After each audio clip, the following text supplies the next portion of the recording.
Good evening, everyone. Well. Rangers drew 0-0 with Dundee at Dens Park this evening. This is your full-time reaction video. I'm joined by Joshua to discuss what was a real pitiful showing from Rangers tonight. It leaves them 3 points behind Celtic in the title race with 5 games to go. They're also behind in the goal difference department as well. Rangers, we were looking for a reaction after Sunday's debacle in Dingwall, and unfortunately it never came. And I don't think there's many arguments about that. Joshua, another shocker from Rangers tonight. And where do you start? I don't think, first half, a couple of Dalasima efforts that tested the goalkeeper. That aside, Dundee could have opened the scoring after 38 seconds. Second half, much of the same, huffed and puffed, but really lacking any real quality in the final third. They look disjointed. And it looks like a team that have run their race. They look shattered and done in. And for me, the league is done. Thoughts? On the basis of that tonight, Derek, if that's Rangers' reaction to dropping points in the title race, then I would be in total agreement with you. I don't see how any performance like that, I don't see how, if that is a reaction, Rangers are going to come back and turn anything around in the next 5 games.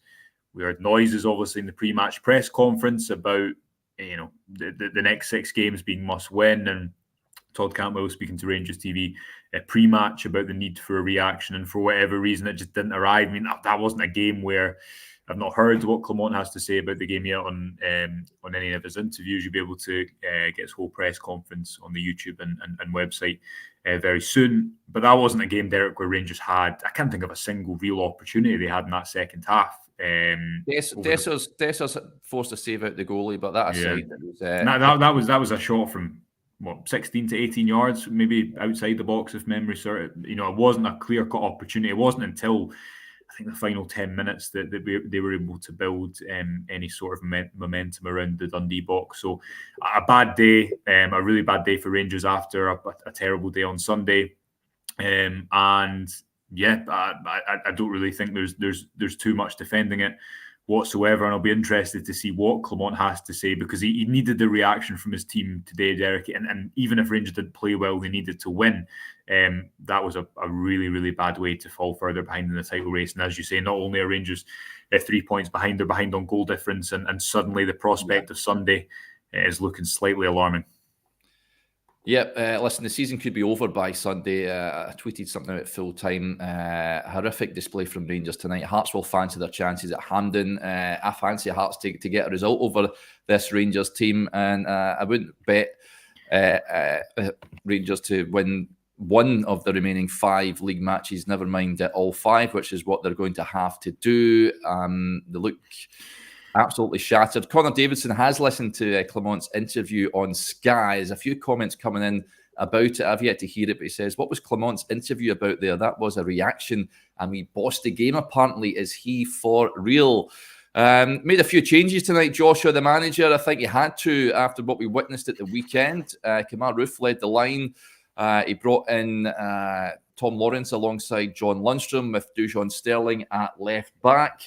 But we never really seen a reaction really all game. I'm interested to hear that interview that he has just given. It's hard to pick out any positives whatsoever, which is extremely alarming. This is a team that is supposed to be going for a league title here, that have done ever so well, as Jack Buckland pointed out in his pre-match press conference, that just reminding the players that they were way behind, 8 points adrift at one point. They clawed it back. They were top of the league for a spell, and they now look so far away from challenging. It's unreal.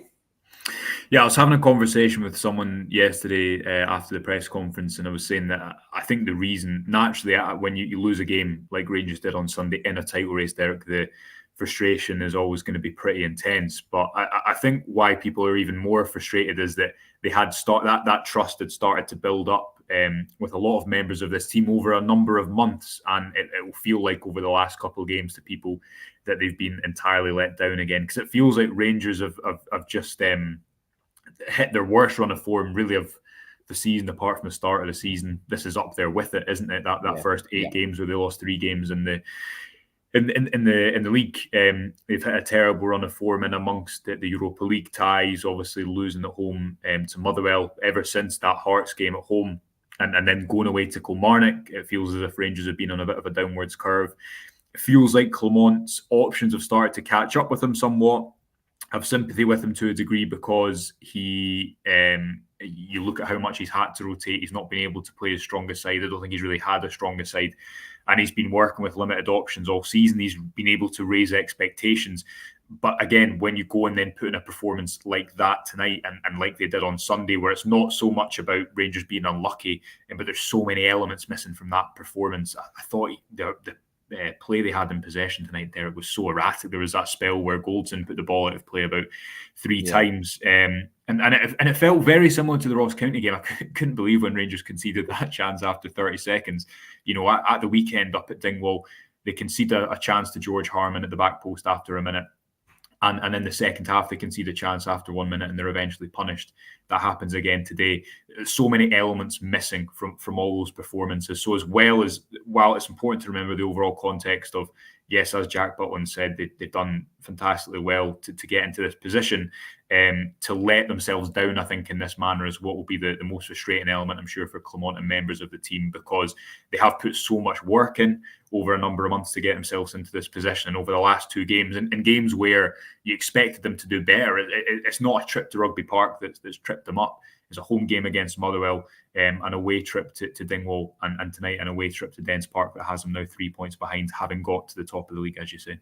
Yeah, this is a team that tells me they like to chase, but when the pressure's on, when they're the team on top of the pile, then they crumble.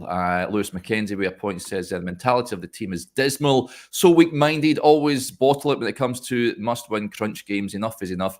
Need a proper rebuild. Can't disagree with much of that, Lewis. And listen, like you, Joshua, I feel it's bit of sympathy for the manager. He needs the summer to recruit him and Niels Coppin, bring in players that he wants in the squad. I think there's got to be a major overhaul of that squad. We're in the same position as we were last season when we were talking about a rebuild, but certain players need to be moved on. It looks like they're coming to the end of their Rangers careers. I'm not even talking about the guys that are out of contract. Some of the other players that have been ever present in the team in the past few seasons. I'm talking Connor Goldson, even James Tavernier, John Lundstrom, who knows out of contract. I wouldn't be offering him a new deal based on what he's been serving up of late.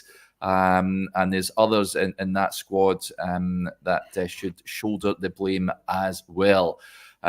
So many negatives. It's hard to know what to focus on. This is an interesting point, though, from John Gemmell. He says a striker has killed us this season. Is that 10,000%, if that was a thing? But he's placing a lot of emphasis on his point, I think. Yeah. But he's spot on, Joshua. They should have bought it's not that I'm not saying it would have sorted the problem and Rangers would be bang up there at the top of the table if they bought a striker. But for me, failure to buy a competent number 9 has cost Rangers. There are defensive issues, of course, but the forward area again tonight was just limp and non-existent. Yeah, I was very, very surprised to see Roof start, purely because Derek he hasn't started since, I think he limped off back in December maybe against St Johnstone. I could be wrong, but was very surprised to see him start. Yeah, listen, there's so much to pick out of it, and I think the context, the narrative of this season was always going to be shaped by the end of it, wasn't it? And at the moment, it certainly looks like Rangers are still in the Scottish Cup, and the title race isn't technically over, but I don't think you or I discussing this just now, we've got quite a few people watching us. I don't think many would say confidently that Rangers have any chance of winning the title, again, purely because they look like they've run out of legs a bit. The reasons we've just discussed, where there's no redeeming features of that performance. Again, the expected goals on the whistle was 1.04, so they didn't create all that much. And as well as that, they're now obviously 3 points behind. They're not in a position of strength by any margin. So there's loads to pick out about how they got here. Clement will like any Rangers manager, live or die by the changes that he makes. I think there's a strong argument that this Rangers team, for a long time, rebuild was a word that we got sick of, and I think everyone got sick of last summer. One of the issues, a lot. Yeah, but one of the issues with the rebuild was that I think it was quite manager centric. You remember back in April, we're going off the beaten track here, but I remember a Michael Beale press conference where he said that you'll be able to track every player back to me. Now, some of those players have been very good acquisitions, like Dujon Sterling, who Beale deserves a lot of credit for bringing to the club.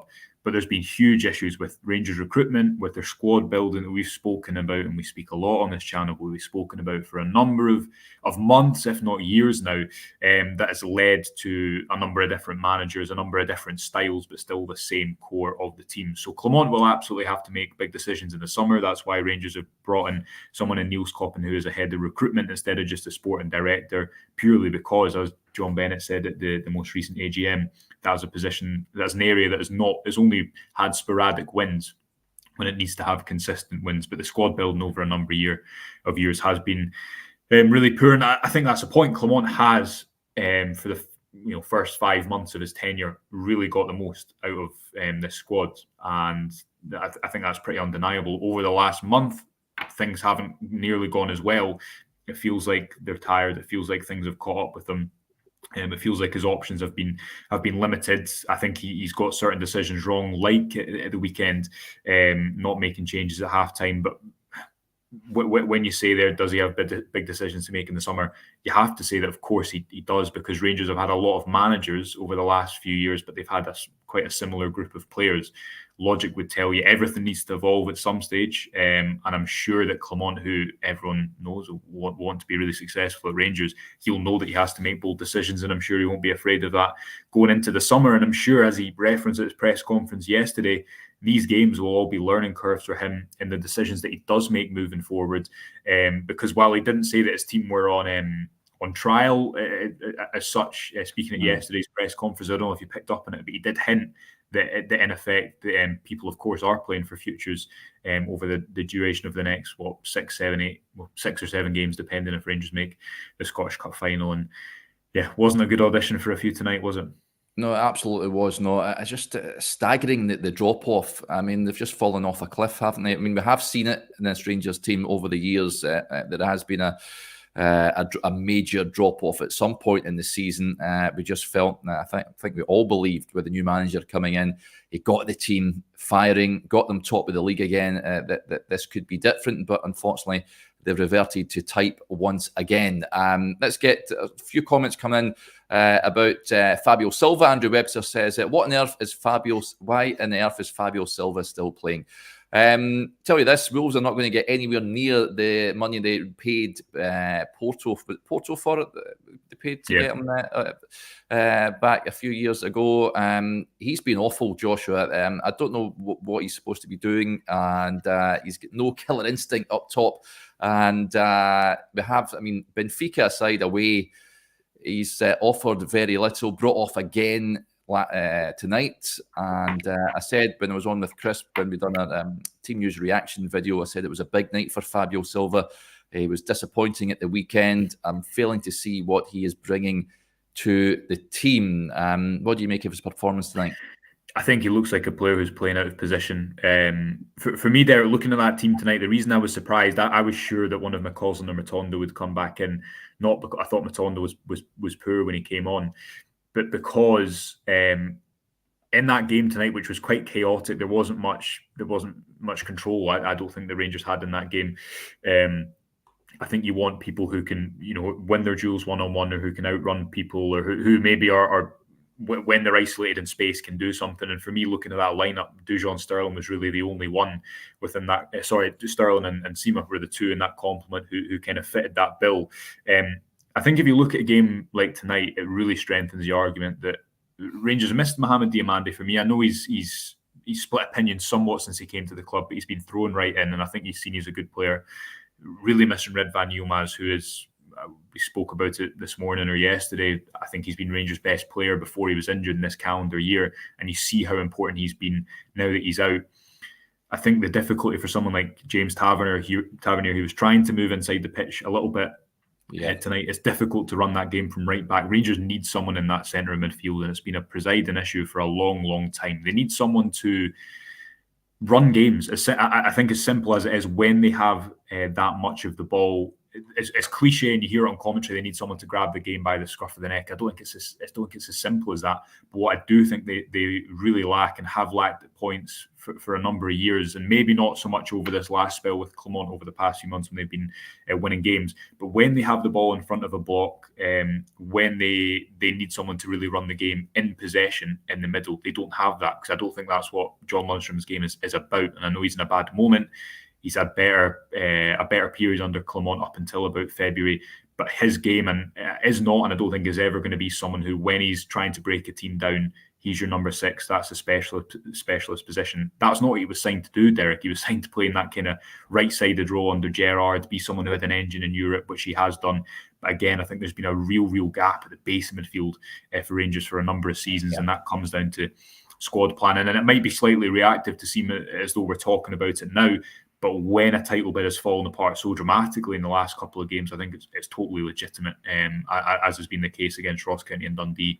You've had those early starts. You had it in the Old Firm game as well, where for whatever reasons Rangers look so vulnerable to conceding early on and never able to access the rhythm thereafter. So I've made a roundabout point there, but I thought the team selection, the reason I thought it was strange was because you didn't have many people who were going to win their duels one-on-one, or who were going to be better isolated in wide areas, or just be able to run beyond their players. As Sima was in the first half, he was a bright spark. Tavernier tried to get inside as much as possible, but again, when you're a right back, how much can you really run a game in possession?